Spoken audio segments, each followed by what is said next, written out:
Pipili block दांड Mukundpur आज आरंभ होइछि भव्य विश्व शांति महायज्ञ ଯେଉଁଠାରେ ଭକ୍ତି ଓ ଆଧ୍ୟାତ୍ମିକ ପରିବେଶ ମଧ୍ୟରେ ହଜାର ହଜାର ଶ୍ରଦ୍ଧାଳୁଙ୍କ ସମାଗମ ଦେଖିବାକୁ ମିଳିଛି। ଆଜିର ମୁଖ୍ୟ ଆକର୍ଷଣ ଥିଲା ପବିତ୍ର ଜଳଯାତ୍ରା, ଯେଉଁଠାରେ ହଜାର ହଜାର ମହିଳା ଓ ପୁରୁଷ ଶ୍ରଦ୍ଧାଳୁ ଶୋଭାଯାତ୍ରାରେ ସାମିଲ ହୋଇଥିଲେ। ଏହି ଅବସରରେ ମୁଖ୍ୟମନ୍ତ୍ରୀଙ୍କ ଧର୍ମପତ୍ନୀ ମଧ୍ୟ ଯୋଗଦେଇ ମାଙ୍କ ପୀଠରେ ଆଶୀର୍ବାଦ ଲାଭ କରିଥିଲେ। ପିପିଲି ବ୍ଲକ ଦାଣ୍ଡ ମୁକୁନ୍ଦପୁରରେ ଆୟୋଜିତ ଏହି ବିଶ୍ව ଶାନ୍ତି ମହାଯଜ୍ଞକୁ ନେଇ समग्र अंचल सृष्टि होइछि भक्तिमय परिवेश। आज दिन प्राय 11टा समय आरंभ होइतिला पवित्र जल शोभायात्रा। हजार हजार महिला और पुरुष श्रद्धालु पारंपरिक वेशभूषा शोभायात्रा में सामिल होइतिले। गोपाल जू बड़ पोखर पवित्र जल उठाई भक्त माने वेद मंत्र और हरिनाम संकीर्तन मध्य यज्ञ वेदी पर्यंत पदयात्रा करथिले। समग्र परिवेश भक्ति और आध्यात्मिक शक्ति महिमामय होई जाइतिला। ଏହି ପବିତ୍ର ଅବସରରେ ଓଡ଼ିଶା ମୁଖ୍ୟମନ୍ତ୍ରୀଙ୍କ ଧର୍ମପତ୍ନୀ ଯଜ୍ଞ ସ୍ଥଳରେ ପହଞ୍ଚି ମାଙ୍କ ପୀଠରେ ପୂଜାର୍ଚ୍ଚନା କରିଥିଲେ। ସେ ଯଜ୍ଞ ବେଦୀ ପରିଦର୍ଶନ କରିବା ସହିତ ଆୟୋଜକ ଓ ପୁରୋହିତ ମାନଙ୍କ ସହିତ ଆଲୋଚନା କରିଥିଲେ ଏବଂ ରାଜ୍ୟର ଶାନ୍ତି ସମୃଦ୍ଧି ଓ ଲୋକଙ୍କ ମଙ୍ଗଳ ପାଇଁ ପ୍ରାର୍ଥନା କରିଥିଲେ। ପିପିଲି ଦାଣ୍ଡ ମୁକୁନ୍ଦପୁରରେ ଆୟୋଜିତ ଏହି ବିଶ୍ବ ଶାନ୍ତି ମହାଯଜ୍ଞ ଏବେ ସମଗ୍ର ଅଞ୍ଚଳରେ ଆଧ୍ୟାତ୍ମିକ ପରିବେଶ ସୃଷ୍ଟି କରିଛି। ହଜାର ହଜାର ଶ୍ରଦ୍ଧାଳୁଙ୍କ ଜଳ ଶୋଭାଯାତ୍ରା ଓ मुख्यमंत्री धर्मपत्नी परिदर्शन यह यज्ञ को आहरी गुरुत्वपूर्ण कर ब्यूरो रिपोर्ट दि रूरल न्यूज ओडिया।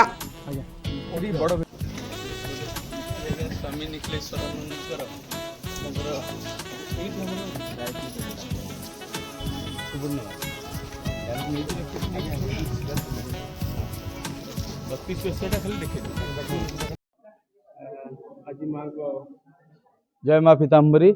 आज मार जलयात्रा उत्सव। यह उत्सव रे बहुत श्रद्धालु आसते, बहु भक्त माँ पाखर जो मैंने मनस्कामना रखी से आसते जलयात्रा सामिल होती। मार अशेष अशेष कृपा गुरुदेव श्री निखिलेश्वर स्वामी अपार करुणारू प्रभु श्री जयगोपाल देवंकर आशीर्वाद रु आमर ये दांड मुकुंदपुर परिपूर्ण अवस्था आप आज बहुत बड़ समारोह आज आज बहुत मान्यगण्य लोक आसी विशेषकर आपण मैंने जानते मुझे विशेष कहबी तेणु समस्त पंडित मंडली को धन्यवाद देवी और समस्त श्रद्धालु आ भक्त माँ समस्त को गोटे कथा कहबी मार आशीर्वाद समस्त रही था। देशवासी समस्त शत्रु निवारण हूँ आम समस्ते दिग्विजय हवा रोग ऋण दारिद्रतारू मुक्ति पाइबा।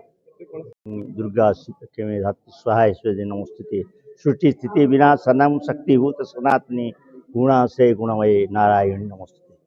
जय माँ। आमे शक्ति बिना बंची पारिबा नहीं।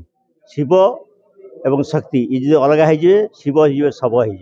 आज ये जो यज्ञर आयोजन ये आमर देवाशीष नंदनकर ये तांकर तपस्या रे आज पूर्ण होगा जाउछि। माँ हेतु करुणा आ से व्यक्तित्वर तपस्या आज एकाठी होती। बहुत साधु सन्त आसवे विद्वान आसवे एवं ब्राह्मण देवता ने बहुत जगार आस 570। ये पूर्व काल रजा मैंने एभली यज्ञ भी करें आम ओडिशा रे एभली यज्ञर आयोजन आम देखा ये गोटे ऐतिहासिक जगह आ इतिहास सृष्टि कर पुरी श्रीक्षेत्र दांड मुकुंदपुर गोटे रही माँ बगला पीठ आहरी जागृत हम जो वेद मंत्र उच्चारण हम ब्राह्मण ने वेद पढ़े अग्नि धूआं सब चारिआडे प्रदूषण मुक्त हम वेद ध्वनि कंठरे प्रदूषण मुक्त हम से आहरी निरा अनुभव करवा। आज है द्वितीय दिवस गतकाली जाइए आमर अंकुरारोपण आज जो अंकुरारोपण होती दुर्गा माधव पूजा होती से अंकुर उद्गम हम यज्ञ शेष में समस्त ब्राह्मण देवता माने ताकू नहीं यज्ञशाला रखी पूर्णाहुति प्रदान करेंगे और जगतर ए अंचल विश्वर कल्याण कामना करेंगे। आदि त्रिविध दुखर विनाश होगा चाहे आम यज्ञ बिना कि संभव नुहे। यज्ञ न यज्ञमय जंत देवा स्थानी धर्माणी प्रथमान्यसन देह नाक महिमान सतंत यत्र पूर्वे साध्या सन्ति देवा। देवता मैंने भी यज्ञ करते ये निआर यज्ञ आम देखा ये 141 कुंड यज्ञ 141 कुंड अर्थ ये 125 टी आम देखु छोट मंडप आहरी विशाल मंडप होती। जगन्नाथ महाप्रभुर आमर जो आराध्य देवता जगन्नाथ वननाथ श्री जगन्नाथ मधुगुरु श्री जगद्गुरु मदात्मा सर्वभूतात्मा तस्मै श्री गुरवे नमः। ये जगन्नाथ देश आमर ठाकुर हेले जगन्नाथ आम से जगन्नाथ जिते कौन शुभ काम करूँ आगे जगन्नाथ पाक निमंत्रण नहीं जाऊ आम ये 32 बेश दर्शन करवा बहुत विज्ञ पंडित ब्राह्मण समस्ते आसछन्ति साधु सन्त माँ मैंने आसी कलश यात्रा कले आपण जानते कलश ब्राह्मण देवता मैंने कहे कलश मुखे रुद्र कंठे विष्णु प्रकृता मूले शैव शीतो ब्रह्मा मध्य मातृगुणा स्मृता कुक्षुच सागरा सुप्त सप्तदी पांच मेदिनी उदरे सतीर्थानी चिंतित बोधा आमर अच्छी घीओ ये आम जहाँ जाचु भाईना पाखु शुणुचु 100 क्विंटाल घीओ आम शुणी नुले भाई केते वस्त्र केते यज्ञ केते वंश ये जो आयोजन करवा ये साधारण माने जे शुणुची सी कह प्रचार प्रसार बेसी ही पारिनी भाईना प्रचार प्रसार धर्मी नुहंती तेणु माँ करुणा जहाँ को आसूचे सी टाणी आसते सब देखिए केते टणा होगी आसवे सी मार शिकुड़ी लगिले जगन्नाथ डोरी लगे सब आसती माँ गोटे ये मुझे भावी ये गोटे पीठ शक्तिपीठ बड़ा पीठ भाव में सुनाम अर्जन कर भविष्य दिन नीलादेवपुर धर्मशाला जाजपुर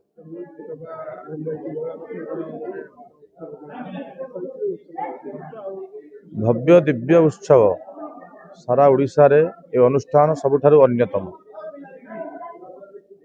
आउ सबुठु बेसी भगवतींकर एठी महिमा मध्ये सुधाब्धि मणिमंडप रत्न वेदी सिंहासनो परिगता परिपीत वर्णाम पीतांबर भरणमाल्य विभूषितांगी देवीं भजामि ऋतमुद्गरवैर्जिह्वाम जिह्वाग्रमादाय करेण देवी वामेन शत्रुन् परिपीडयन्तीं गदा विघातन च दक्षिणेन पीतांबराढ्यां द्विभुजां नमामि भगवतींकर अपार करुणा तांकर करुणा एठारे प्रवेश करिबा द्वारा तांकर कृपा दृष्टि स्थान रे पड़िबारु ए भव्य दिव्य कार्यक्रम होई पारिछि